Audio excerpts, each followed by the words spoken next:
Hello everyone, इस video में discuss करेंगे इनहिबिटरी जीन्स के बारे में। लास्ट वीडियोस में हम epistasis, complementary gene, supplementary gene, polymeric और एडिटिव जीन्स के बारे में डिस्कस कर चुके हैं। इन सभी वीडियोस के लिंक आपको डिस्क्रिप्शन में मिल जाएंगे, वहां से वीडियो देख सकते हैं। एंड अगर वीडियो हेल्पफुल लगती है तो लाइक कीजिए, शेयर कीजिए अपने फ्रेंड्स के साथ, एंड चैनल को सब्सक्राइब कर लीजिए। तो स्टार्ट करते हैं। यहाँ पे आज की वीडियो में डिस्कस करेंगे इनहिबिटरी जीन्स। तो इनहिबिटरी जीन्स का जो रेशो होता है, ये होता है 13:3 रेशो। ठीक है, 13:3 रेशो यहाँ पे आएगा। तो ये जो इनहिबिटरी जीन्स होते हैं, ये इनहिबिट करेंगे किसी भी एक्सप्रेशन को। There are two non allelic gene pairs that interact to modify the same character. ये क्या करते हैं, एक सेम कैरेक्टर को मॉडिफाई करने के लिए इंटरेक्ट करते हैं। यानी कि ये दो नॉन एलिक जीन पेयर जब इंटरेक्ट करेंगे तो ये क्या करेंगे, एक सेम कैरेक्टर को मॉडिफाई करेंगे।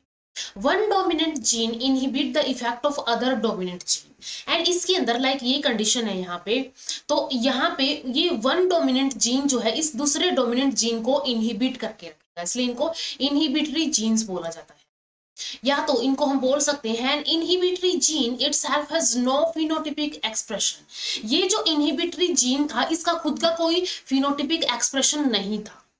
When present in dominant form, जब ये डोमिनेंट फॉर्म के अंदर प्रेजेंट होता है, ठीक है, डोमिनेंट फॉर्म ये प्रेजेंट है यहाँ पे, ठीक है, कंडीशन ये प्रेजेंट है यहाँ पे। तो जब ये डोमिनेंट फॉर्म के अंदर प्रेजेंट होगा तो इसका खुद का कोई एक्सप्रेशन नहीं होगा, लेकिन ये क्या करेगा, prevent or inhibit the expression of another independent dominant gene present in another chromosome।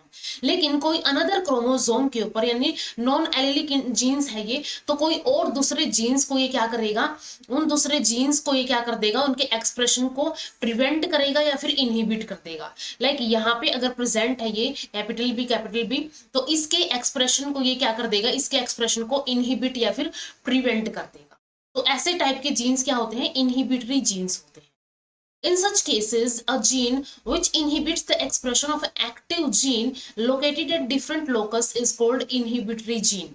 And ऐसे जीन को जो कि inhibit करता है एक्सप्रेशन, एक किसका एक्सप्रेशन इनहिबिट करता है, इसका एक्सप्रेशन इसने इनहिबिट किया जो कि एक एक्टिव फॉर्म थी, एक एक्टिव जीन का जो कि दूसरे लोकस के ऊपर प्रेजेंट है, उसके एक्सप्रेशन को ये इनहिबिट कर देता है, इसलिए इसको इनहिबिटरी जीन बोला जाता है। तो ये जो होगा यहाँ पे, ये वाला जीन क्या कहलाएगा, इनहिबिटरी जीन कहलाएगा।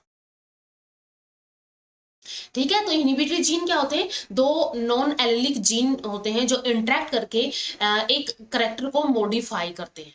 एंड ये जब डोमिनेंट फॉर्म के अंदर प्रेजेंट होता है एक जीन, तो वो क्या करता है, किसी दूसरे लोकस के ऊपर जो जीन प्रेजेंट है जो कि एक्टिव फॉर्म में है, उसको इनहिबिट कर देता है, एंड खुद क्या बन जाता है, एक इनहिबिटरी जीन बन जाता है।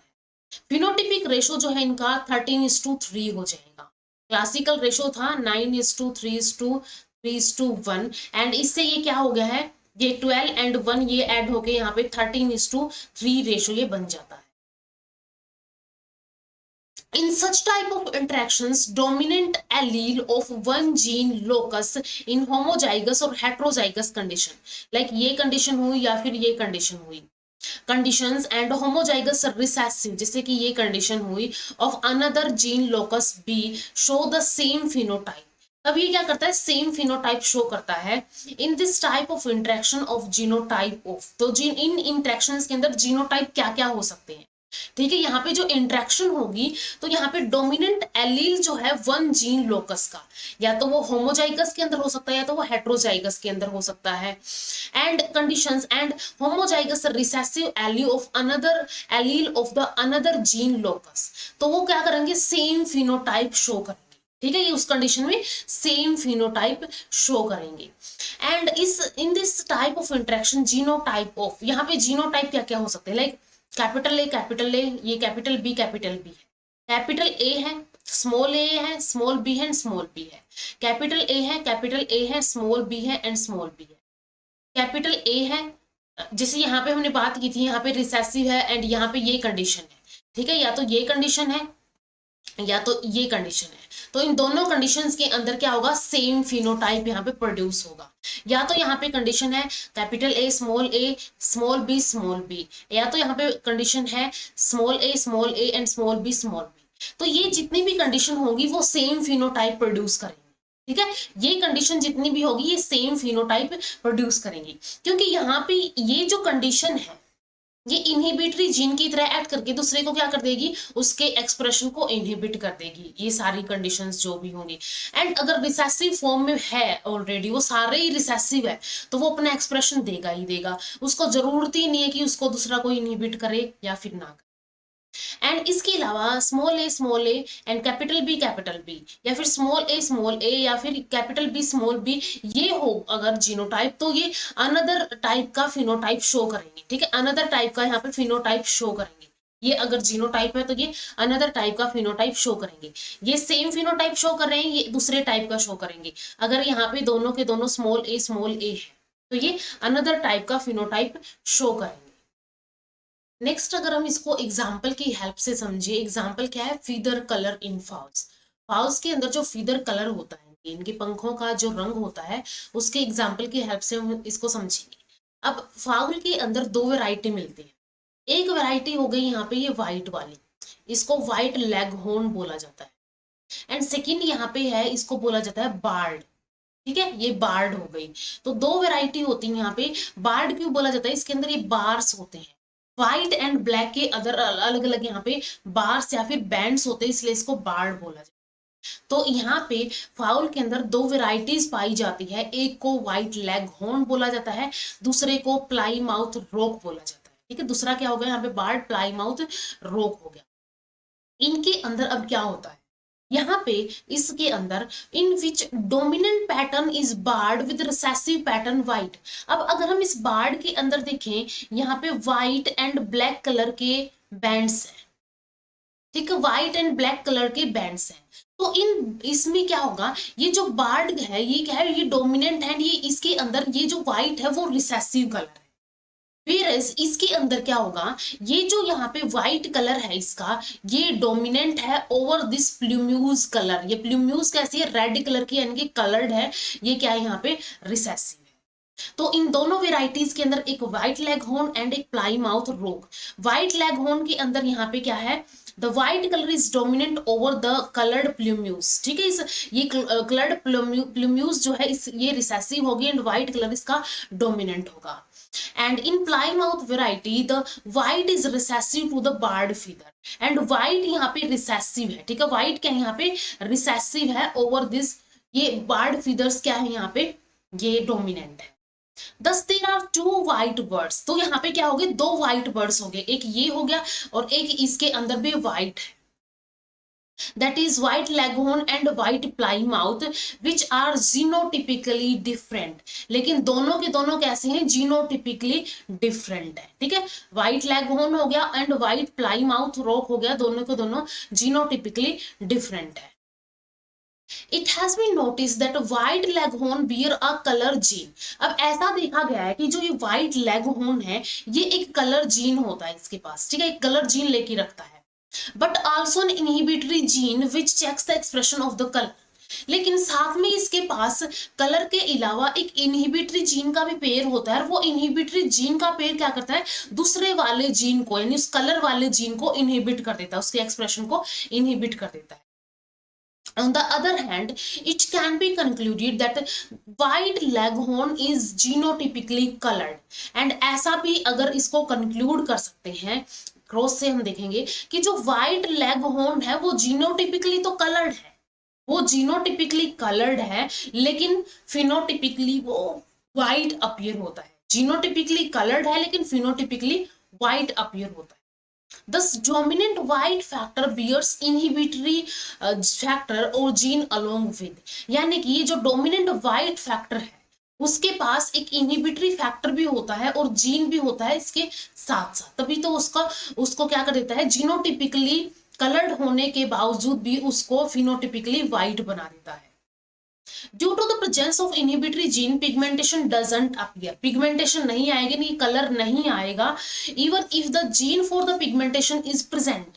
बेशक वहां पे जीन हो या ना हो वो कलर नहीं आएगा। ठीक है, जीनोटिपिकली बेशक वो कलर्ड हो लेकिन फिनोटिपिकली वो कैसा आएगा, वो व्हाइट आएगा, क्योंकि ये इनहिबिटरी जीन उस पिगमेंटेशन कलर को जो है अपीयर नहीं होने देंगे।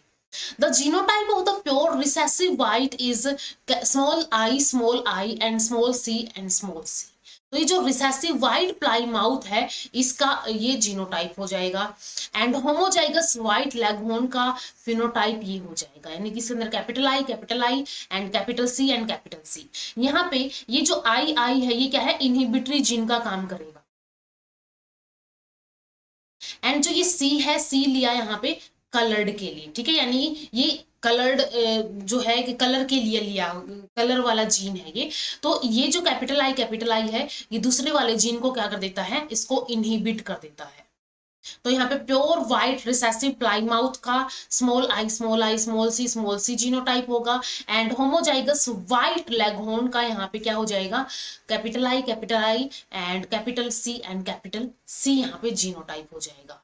इसको क्रॉस में अगर हम देखें कि सबसे पहले हमने व्हाइट लेगहॉर्न लिए यहाँ पे, ठीक है, व्हाइट लेगहॉर्न लिए एंड व्हाइट वेंडोटे लिया, ठीक है, दो हमने लिया था, एक तो बार्ड लिया था एंड एक व्हाइट लेगहॉर्न लिया था, ये दोनों ले लिए।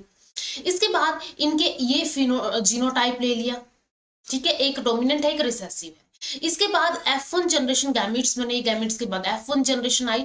F1 जनरेशन जो है व्हाइट कलर की आएगी, F1 जनरेशन व्हाइट कलर की आएगी, capital I and capital C. अब दोनों ही डोमिनेंट फॉर्म के अंदर है, तो ये कैपिटल आई क्या करेगा, इस सी वाले को इनहिबिट कर देगा, ठीक है, सी वाले जीन को इनहिबिट कर देगा, इसका एक्सप्रेशन नहीं आने देगा। इसलिए यहाँ पे क्या हुआ है, फिनोटाइप व्हाइट ही रहेगा।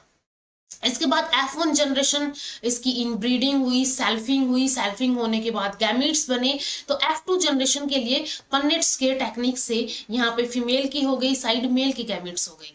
तो यहाँ पे हमें देखना, देखो यहाँ पे अगर हम देखें इसके अंदर कैपिटल आई कैपिटल सी ये व्हाइट कलर का बना, ये दोनों कैपिटल आई है एंड कैपिटल सी है, ये भी व्हाइट कलर का बनेगा। कैपिटल आई है कैपिटल सी है, व्हाइट कलर का बनेगा। Capital I capital C white colour का बनेगा। इसके अंदर भी सेम कंडीशन है, व्हाइट। यहाँ पे कैपिटल आई एंड ये ऑलरेडी कैपिटल स्मॉल सी है, ठीक है, ऑलरेडी स्मॉल सी है, यानी कि इनका एक्सप्रेशन हो ही नहीं रहा है यहाँ पे। तो यहाँ पे भी कंडीशन क्या आ जाएगी, यहाँ पे भी कंडीशन व्हाइट आ जाएगी। एंड ये सेम वही कंडीशन है, इसके अंदर भी व्हाइट आ जाएगा। ये भी कंडीशन यही होगी कि दोनों के दोनों ऑलरेडी रिसेसिव फॉर्म में है। एंड यहाँ पे अगर हम देखें small C capital I capital C, यहाँ पे ये भी व्हाइट हो गया, capital I capital I small C, again क्या होगा, व्हाइट होगा। एंड ये रिसेसिव फॉर्म है, इसके अंदर तो व्हाइट होगा ही होगा। तो यहाँ पे ओवरऑल अगर हम देखें, यहाँ पे 1 2 3 4 5 6 7 8 9 10 11 12 13 जो है ये व्हाइट कलर की आ गई है, ठीक है, व्हाइट कलर के कितने आ गए यहाँ पे, 13 आ गई है। एंड जो बच गए यहाँ पे कलर्ड, जिनके अंदर ये स्मॉल आई है तीनों के अंदर ही। अब स्मॉल आई क्या करता है, ये देखो ये एक डोमिनेंट फॉर्म के अंदर है, तो डोमिनेंट फॉर्म के अंदर तो कलर प्रोड्यूस करेगा ही करेगा। अब कलर तो यहाँ पे भी प्रोड्यूस हुआ था, इस फॉर्म में प्रोड्यूस हुआ था, इस फॉर्म में भी प्रोड्यूस हुआ था, लेकिन ये जो कैपिटल आई है, ये कैपिटल आई क्या कर रहा था, इनहिबिट करके इसके एक्सप्रेशन को इनहिबिट कर रहा था। लेकिन इस कंडीशन में क्या है, यहाँ पे ये कलर प्रोड्यूस हुआ है और इनहिबिशन करने के लिए जीन है, क्योंकि वो रिसेसिव फॉर्म में है। तो इस वजह से ये जो 3 है, यहाँ पे 3 कैसे आ गए हैं, कलर्ड वेराइटी आ गई है, 3 कलर्ड वेराइटी आ गई है। तो इस वे में इसका जो फिनोटिपिक रेशो है, यहाँ पे 13 व्हाइट आ गए हैं, 3 कलर आ गए हैं। इस वे में 13:3 यहाँ पे फिनोटिपिक F2 जनरेशन का रेशो आ जाता है, क्योंकि जहां पे कैपिटल आई है वो तो बेशक दूसरा जीन कैपिटल है तो वो उसको इनहिबिट कर देगा। एंड यहाँ पे अगर कैपिटल सी है और कैपिटल स्मॉल आई है तो वो क्या हो जाएंगे, इनहिबिट हो जाएंगे। इनहिबिट नहीं होंगे तो इस वजह से वहां पे कलर प्रोड्यूस हो जाएगा। तो ये हो गया यहाँ पे इसका पन्नेट स्केयर। तो F1 जीनोटाइप जो कैपिटल आई ये जो आया था, capital I capital C small C, is received with white colour. इसके अंदर ऑलरेडी व्हाइट कलर भी था, ठीक है, ये व्हाइट कलर के साथ रिसीव हुआ था। हमने देखा था कि व्हाइट दोनों लिए थे और वो भी क्या आया, व्हाइट कलर का ही आया, क्योंकि वहां पे कैपिटल आई था। ये कैपिटल आई जो है इसको इनहिबिट कर रहा था, तो इसलिए व्हाइट कलर ही रिसीव हुआ था हमें। F2 रिजल्ट जो है इसके अंदर ये आई कंडीशन, ये सारी कंडीशन ये 13 बनाए। एंड जो ये कंडीशन आई थी जिनके अंदर स्मॉल आई है वो 3 बनाएगी। तो F2 जनरेशन का रेशो जो है वो 13:3 आ जाता है। तो इस वे में जो है इनहिबिटरी जीन्स का काम होता है। तो यहाँ तक हमने इनहिबिटरी जीन्स के बारे में भी डिस्कस कर लिया है। नेक्स्ट वीडियो में डिस्कस करेंगे लीथल जीन्स के बारे में। एंड एक और रह गया प्लियोट्रोपिक जीन्स। इन जीन्स के बारे में हम अपकमिंग वीडियोस के अंदर डिस्कस करेंगे। तो इस वीडियो में इतना ही। एंड अगर वीडियो हेल्पफुल लगी हो तो लाइक कीजिए, शेयर कीजिए अपने फ्रेंड्स के साथ, एंड चैनल को सब्सक्राइब कर लीजिए। Thank you so much.